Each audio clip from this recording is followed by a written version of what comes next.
I believe that this nation should commit itself to achieving the goal before this decade is out of landing a man on the moon and returning him safely to the earth. Picking up some guts. In the 1960s, an impossible dream came true when human beings walked on another world. The Eagle has landed.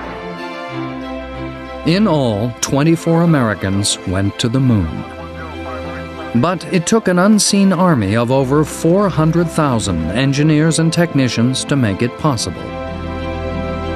This is the story of the men and women who built the machines that took us to the moon.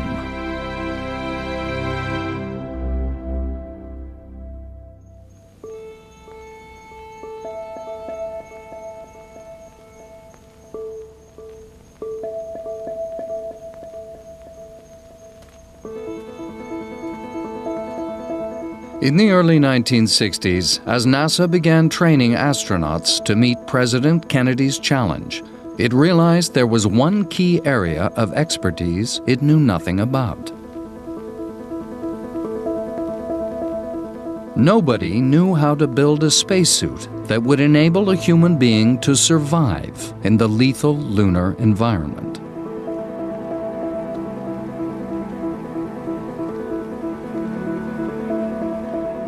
There was enough cartoons and little movie clips and stuff like that around that you had this excitement about space.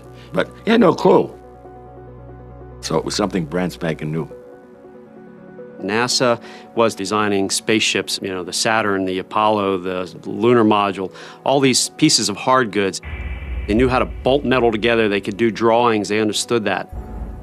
But when it came to a spacesuit, you're talking fabrics. And when you try taking it from the world that knows hard goods, it became a real problem. Joe Cosmo, a young science graduate, remembers being called by a puzzled NASA engineer. He says, "We're wondering if you might be interested in working in some new areas that we're starting, life support and spacesuits, whatever they are." And that was his exact words, whatever they are. And he said, "Does that sound of interest to you?" Of course, I'm looking for a job, and I want to get in the space program. And I said, "Well, my background is in propulsion and structures. I don't know much about spacesuits." His remark was, "Well, no one else does either, and we're all going to learn." But learn from what? In the early years of what became known as the Apollo program, there was very little experience to draw on.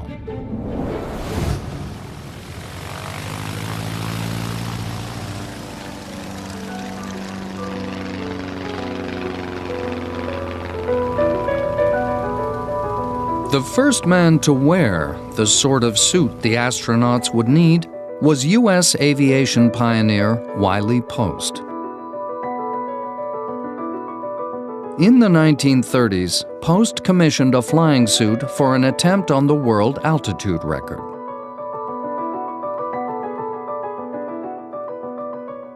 They had taken a diving helmet from a diving suit, and because Wiley Post was blind in one eye, they had physically moved the optical viewport off to one side to make it easier for him to get the best possible visibility. Post's suit enabled him to reach 50,000 feet, higher than the cruising altitude of a modern airliner. At this altitude, temperatures drop to minus 40 degrees Fahrenheit, and oxygen levels become dangerously low.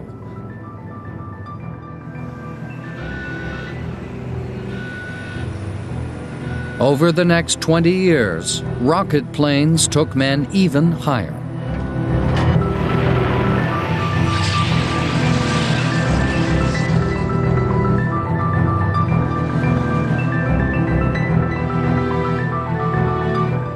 To help them, a new generation of high-altitude suits were constructed. Looking real good from back here. And they look very good across the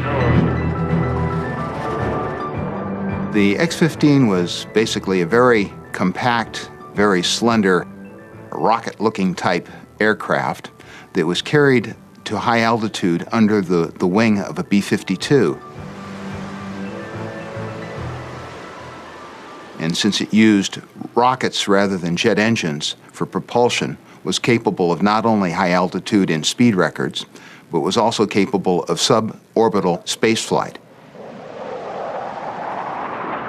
It was followed in 1959 by America's first space program.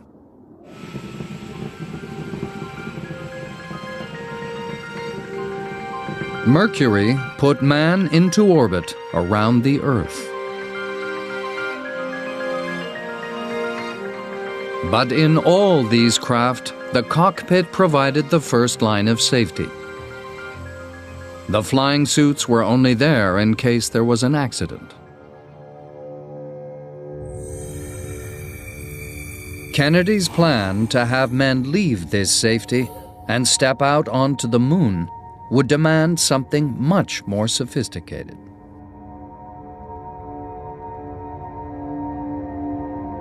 To illustrate the challenge, NASA introduced the U.S. public to a new cartoon figure, Andy Astronaut. If Andy were to step out on the surface of the moon without a spacesuit, this is what would happen. In the near vacuum of space, the gases within his body would immediately expand. His blood would appear to boil from the rapid expansion of gases coming out of solution in his bloodstream.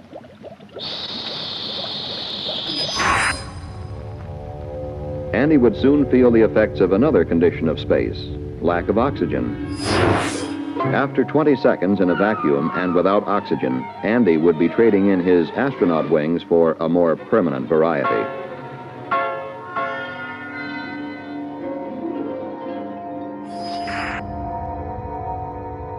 The problem was to build a spacesuit that could be pumped full of air to compensate for the lack of atmosphere, but also remained supple and flexible. Early prototype pressure suits were almost rigid. A suit is like a balloon.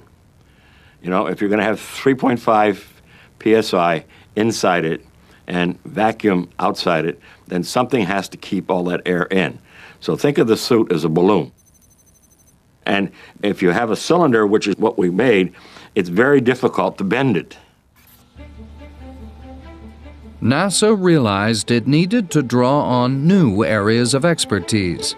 And in 1962, tenders were invited from U.S. industry to build the first Apollo spacesuit. 8 companies submitted proposals. Most were well-known names in the aerospace industry, but one was not.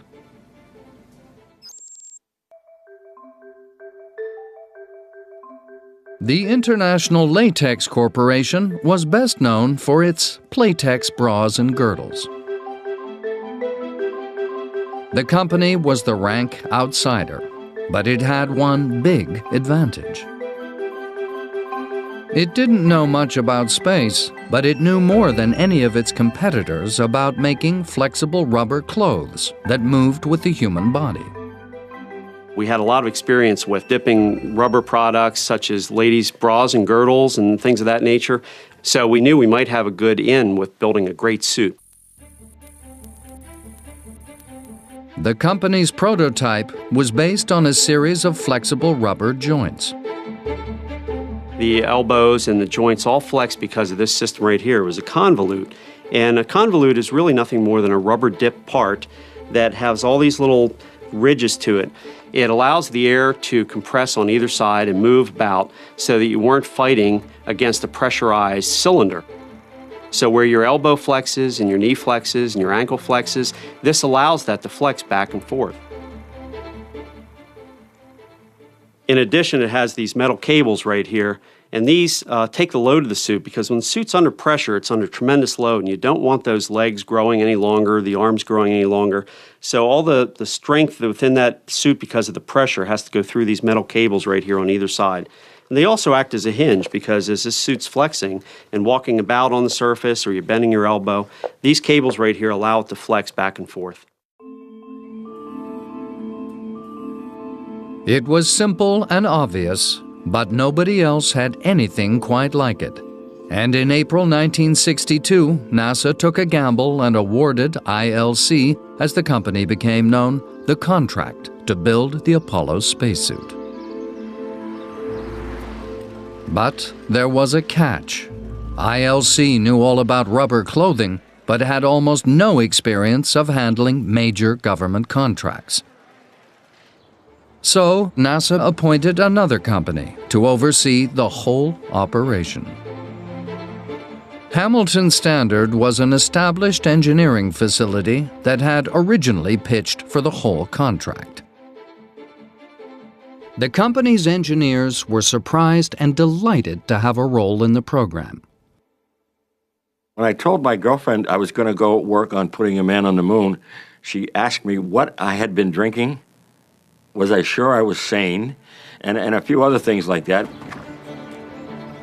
But the wedding between Hamilton and ILC was a marriage between two very different companies and would, in the years to come, cause NASA deep concern.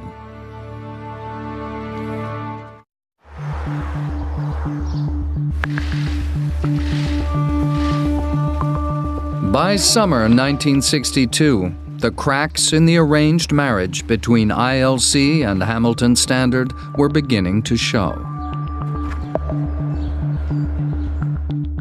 Tom Harala worked for Hamilton Standard. We were making propellers for both commercial aircraft and also for the Department of Defense. International Latex at that time made brassieres. We had two totally different personalities. His opposite number at ILC was Homer Ream.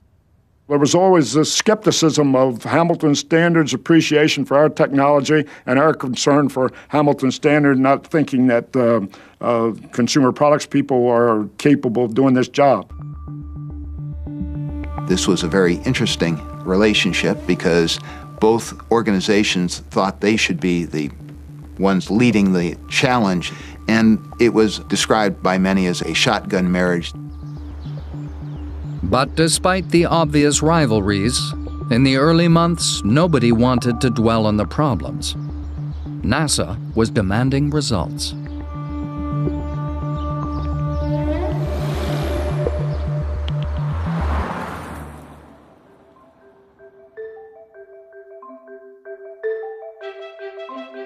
At ILC, the first suits were turned from prototypes into production models.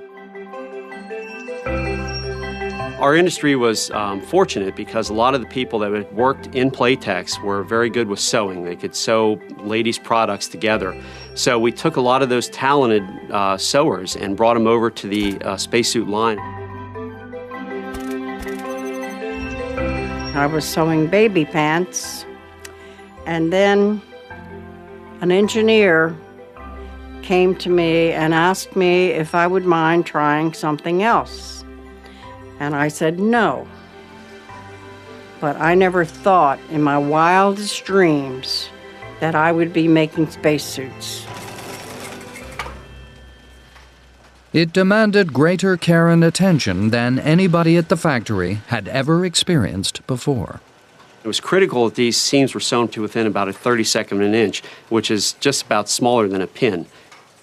And these tolerances had to work every time. They had to be perfect. Everything was inspected.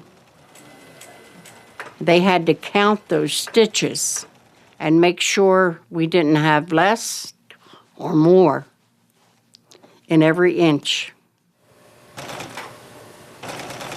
The sewing machines were just walking very slowly, stitch by stitch, to make these suits, to put them together. One of the hazards was sewing pins.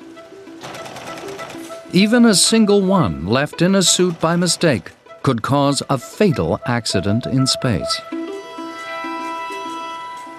Eleanor Foraker was expected to keep track of them. She gave each seamstress different colored pins so she could trace who had done what. I was walking by an inspection table one day, and I saw a pin. It had a red head on it. So I checked the paperwork, and I found out who did that. And I went to the lady, and I asked her, and she just kept looking at me and said, I didn't do it. I said, well, I'll tell you what, here's your pin. And I jabbed her in the behind with it.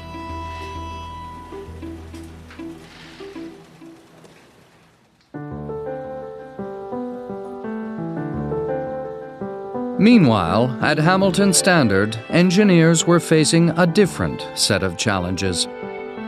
Their job, as well as supervising the contract, was to build the life support system, the backpack that provided the astronaut with oxygen and kept the spacesuit pressurized at a comfortable temperature. They called it an environmental control system. It was Earl Ball's job to design it. Nobody had ever done this before. We were going to make effectively a little space vehicle with a suit and this environmental control system. One of the challenges was to provide the maximum oxygen for the minimum weight.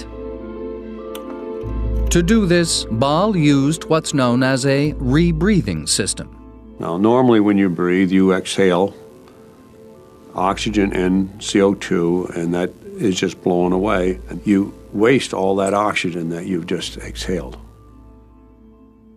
Hamilton's system removed the carbon dioxide from the exhaled oxygen by passing it through lithium hydroxide. It meant the same oxygen could be used over and over again. It was at least 20% more efficient than a traditional aqualung. Hamilton, in its capacity as environmental control experts, was also responsible for what was delicately referred to as waste management. Don Rethke became known as Dr. Flush for his ingenuity in dealing with the issue. There was no bathroom, as you and I know it. There was no cosmic commode. And their training was not that good to hold it for several days. So they needed some degree of body hygiene, if you want to call it. Don always was able to put humor behind the work that he was doing, and many times it was appropriate because he got pretty crappy jobs to deal with. This is the pee pouch and this is the poo pouch, okay? Don't get the two confused, because the wrong pouch will not work in the right place. So inside the urine collection assembly, which we kind of affectionately call the pee pouch, was about a 1 liter bag in this area down here. And the attachment to the body was done by a condom with a hose on the end of it, which you can urinate right into the bag. The condoms initially came in 3 different sizes: small, medium, and large. But few astronauts, whatever their real dimensions, were willing to accept they were anything but large. So NASA changed the categories. We changed the name to large, gigantic, and humongous. So large still worked. Gradually, piece by piece, the life support system came together. What nobody realized as they started to test the suit was that there was a potentially lethal flaw.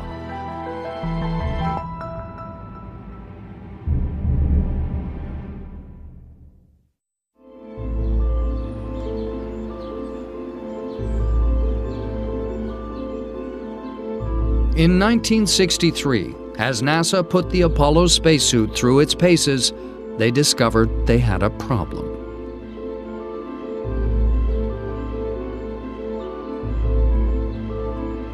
Everybody had assumed that cool air pumped into the suit from the backpack would be sufficient to regulate the temperature. But as astronauts now started to use the suits, they were becoming dangerously overheated. NASA panicked.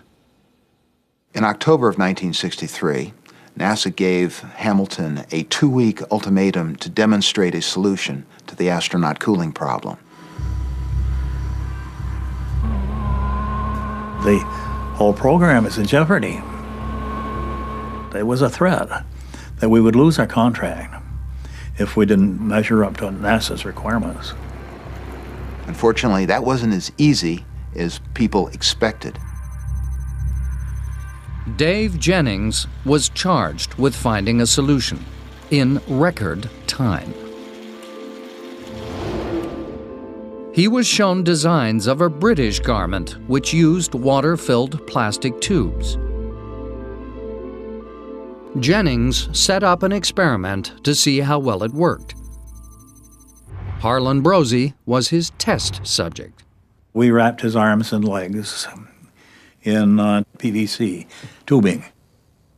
We then put a sweatsuit across my body.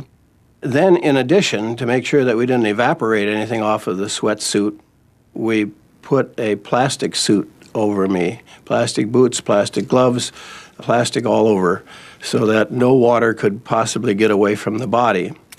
Including my head, I believe, was covered with a plastic bonnet.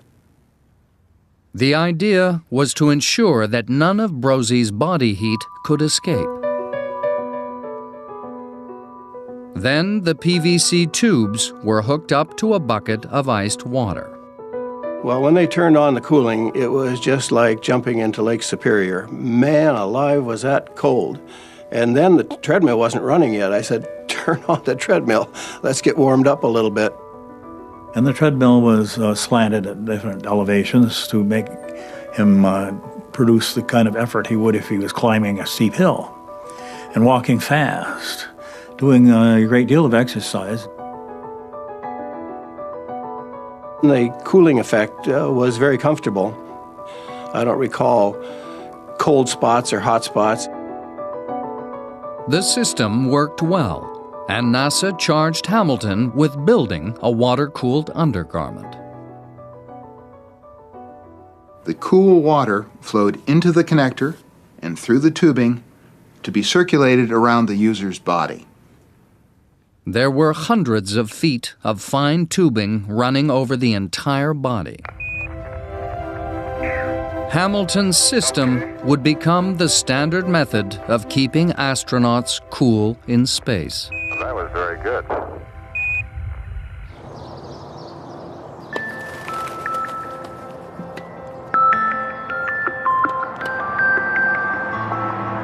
By early 1964, ILC and Hamilton were sending a stream of completed suits to NASA in Houston. Tom Harala was entrusted with their delivery. I drove it to my hotel, and then I had to take it out of my car and I had to bring it into my room and keep it in my room overnight to make sure that no one could tamper with it, steal it, or whatever it was, because it was classified confidential. It was also worth probably a pretty penny.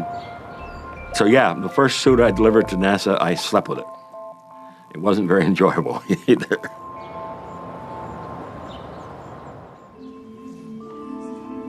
Almost immediately, NASA began to reject them. They were bulky, they were tough to move around in, they were tough to wear, they were heavy, and so the customer wasn't very happy about them. They expected to see much more progress. One of the tests was in an aircraft that was used to simulate lunar gravity. You had to be able to fall on your back like a turtle and then successfully get back up without any assistance.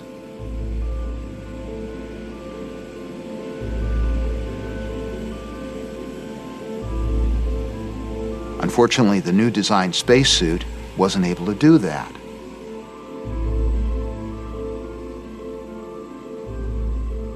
There are laws of physics that say you can't do certain things.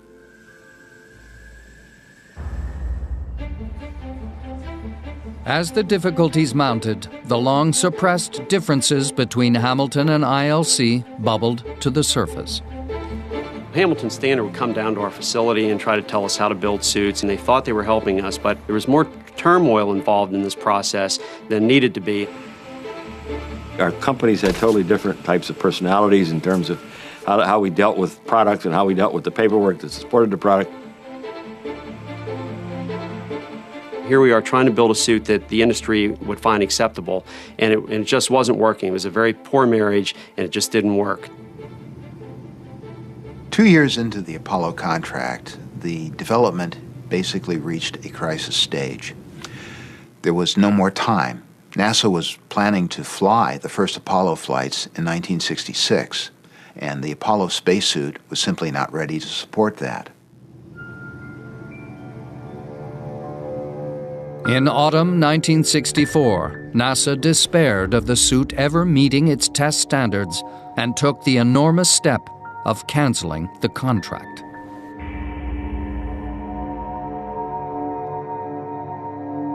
The Apollo program was without a working spacesuit, or even anybody to build it.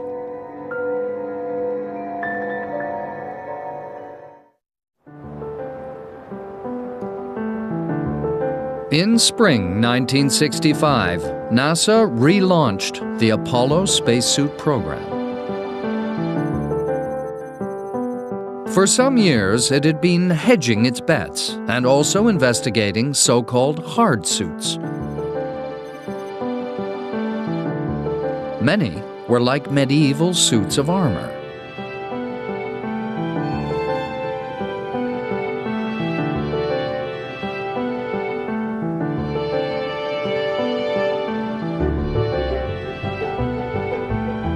Yet, try as they might, the designers of these remarkable garments couldn't reduce their bulk.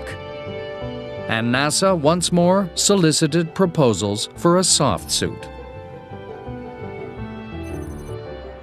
Once again, Hamilton Standard submitted a design. So did ILC. The two old partners were now in competition. We only had 6 weeks to develop this suit and put it into the competition, which was quite a challenge. So we had engineers working around the clock. They were breaking into rooms to try to get parts they needed because they'd be there 2 in the morning trying to put the suit together. It was a frightening time in the factory. The only thing that kept it from being desperation, I would guess, was our dream that we would be successful.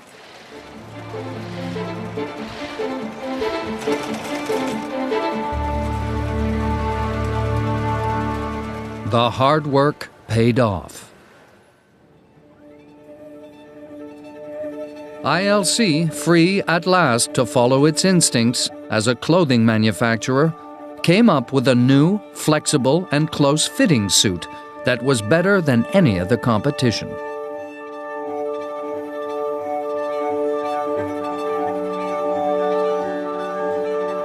We ended up winning the competition because our suit had great flexibility. It was built the way we wanted to build it. It had great narrow shoulders. You can look at the pictures and see how tapered this suit was compared to the other 2 suits. The administrative difference was that ILC was now contracted directly to NASA. Hamilton was awarded a separate contract to continue building the life support system. The 2 companies were equals, and NASA would keep the peace between them. The suit now consisted of 3 separate garments. The water-cooled layer,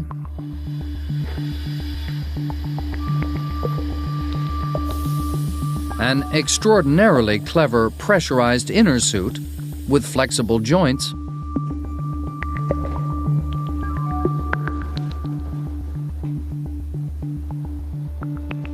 and a white outer garment, finished in a toughened nylon fabric that provided protection from the extremes of temperature in space. These can vary from minus 300 degrees Fahrenheit in the shade to plus 300 degrees in direct sunlight.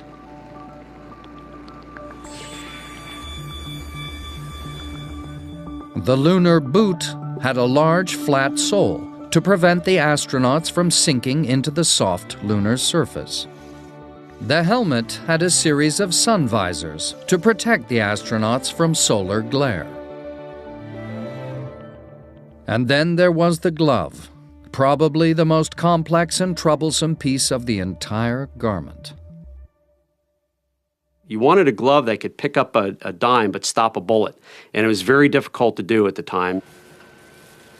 After various permutations, the outside was eventually made from a brand new material called Chromel R. And it was actually woven chromium steel, and it was woven into a material that would flex like a fabric, and we used that all around the gauntlet of the glove, which is the part that wraps around the main part of the hand. And this material was $2,000 a yard, which was phenomenal at that time. So it was a very unique material developed just for the spacesuit. It was a nightmare for the seamstresses to work with, but gradually the new suits took shape.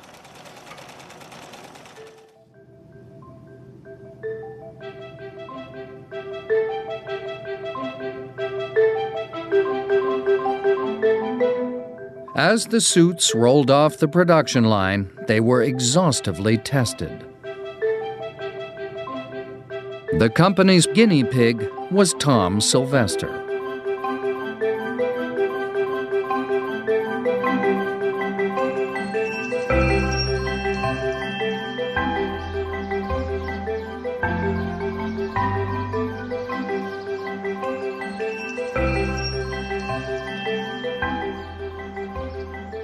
I ran, I kicked and punted and passed and did a rolling block like they do in football.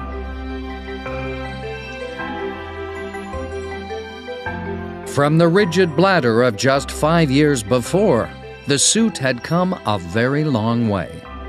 It was still pumped full of air like a balloon, but it moved like a normal suit of clothing.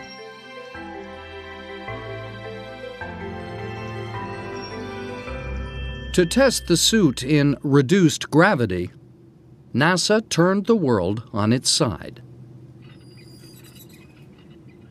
They would take the suit and suspend it in this crazy contraption where they suspended the astronauts or test subjects in the suit, and they would walk along this wall with this rig.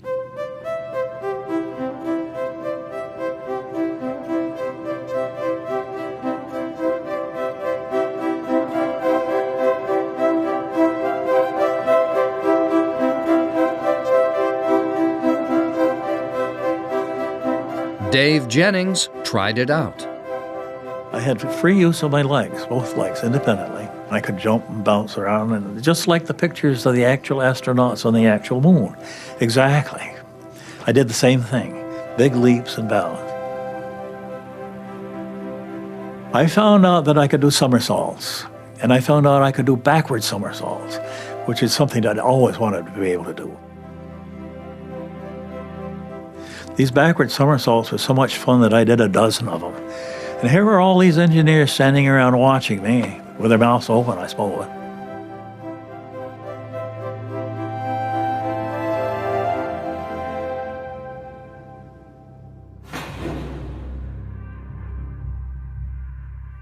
But the ultimate and most dangerous test was a huge, specially constructed vacuum chamber.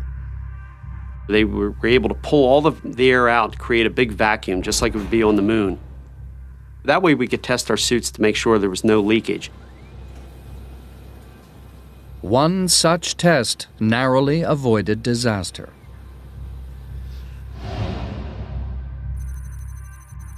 Jim LeBlanc was the test subject in the vacuum chamber, Cliff Hess the supervising engineer outside. Jim, while you're exercising, I'd like you to stay intermediate all the time, okay? I'm pretty cool right now. Okay, well, you'll warm up here in a minute, so let's stay right here if you can stand it. The testing started just normally, like they all do. And Jim was at a vacuum in the spacesuit. Well, I feel pretty good here. With all the air sucked out, all that protected him was his pressurized suit. Then something happened. I heard over the headset that he was losing suit pressure. The tube pressurizing his suit had become disconnected. He was in serious danger. There really wasn't any feeling. It was just happening so fast, trying to get the chamber back to a safe pressure and Jim to a safe pressure was inside the suit. As I stumbled backwards, I could feel the saliva on my tongue starting to bubble just before I went unconscious. And that's kind of the last thing I remember. Essentially, he had no pressure on the outside of his body, and that's a very unusual case to get, and there's very little in the medical literature as to what happens when you have that. There's a lot of conjecture, that your fluids will boil. Within 25 seconds, a co-worker sitting in a partially pressurized antechamber and wearing an oxygen mask was able to dash in. At the normal rate of repressurization, it would have taken 30 minutes to make the chamber safe. Hess repressurized it in just over a minute. That's much, much faster than you would ever come down in an airplane. It would really hurt your ears if you did that. Finally, it was safe to let a doctor in. Miraculously, LeBlanc had already regained consciousness.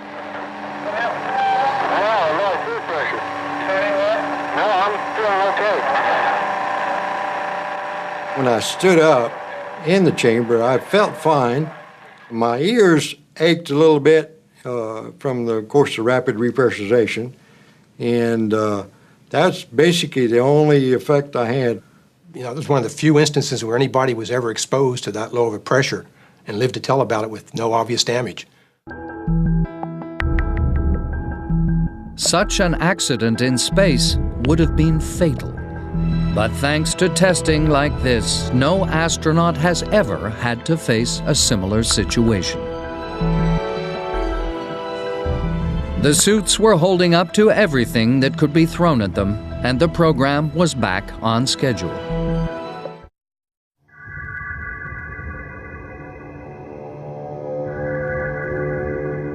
On January 27, 1967, the Apollo 1 command module caught fire during a practice countdown.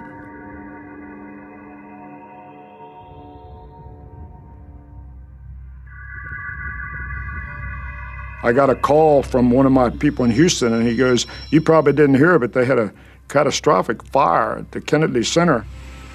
All 3 crew members died in the intense heat of the blaze.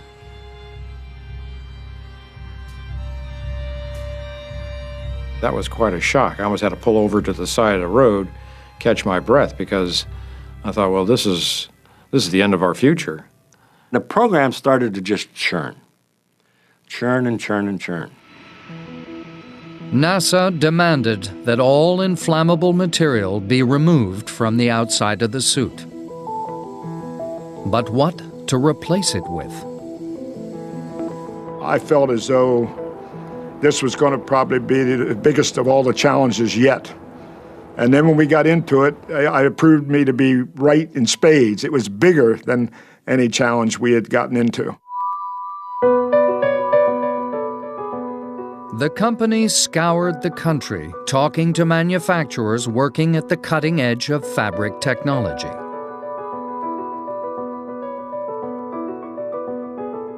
They needed something that was tough, flexible, and non-flammable.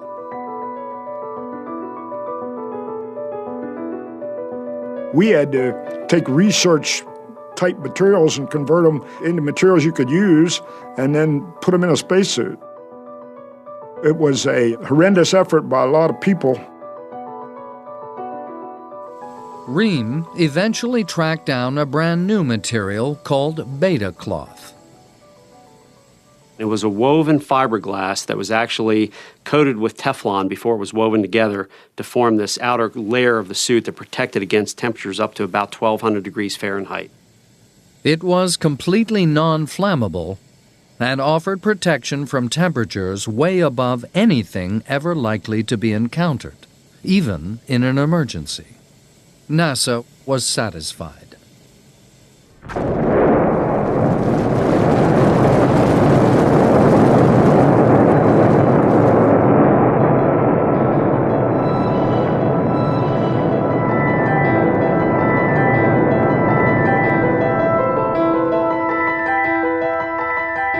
Apollo missions 7, 8, 9, and 10 took men into space without a hitch.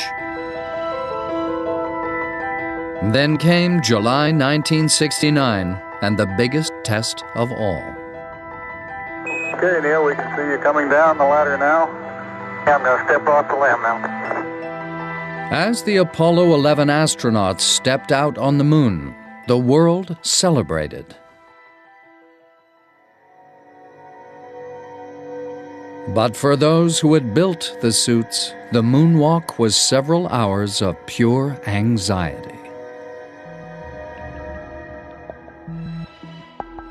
As Neil Armstrong came down the ladder and they started doing their things on the moon, I had a smile on my face, but in my stomach were all these butterflies.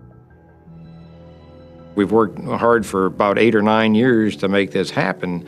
And when you actually see it happening, one side of your mind is saying, is this real? The other side is, wow, this is great. I just hope he doesn't fall over. When the astronauts started jumping up and down, we were concerned that the pressure garment underneath of the outer layer could come up with a small leak or something like that. And we didn't want any accidents. Every time they stumbled or tripped or fell, it was kind of like a little white knuckle grab and gulp a little bit. The astronauts were obviously euphorically enjoying what they were doing and seemed to be ad-libbing a little bit of activity as they were going on. And every time this ad-libbing would come up, I could think of nothing but, please go back up that ladder and get back into the safety of that lunar module. All I could think of was the world is looking at ILC right now, and we need to get this over with.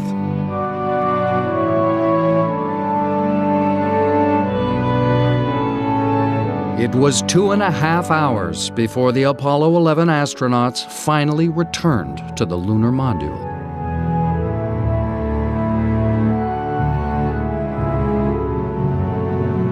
When he went back up the ladder and shut that door, that was the happiest moment of my life. It wasn't until quite a while later that I reveled over the accomplishment.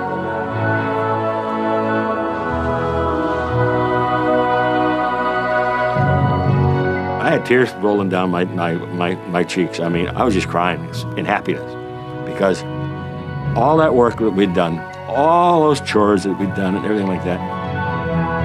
The suit and backpack had done everything expected of them, and in the years to come, enabled man to walk, run, jump, and work on the moon without a single significant failure. That's a football-sized rock. It's a great Scott size. It was the culmination of a long time, and it was very, very satisfying. It's the best thing we've ever done. But this two-legged thing is great. Man, I can cover ground like a kangaroo.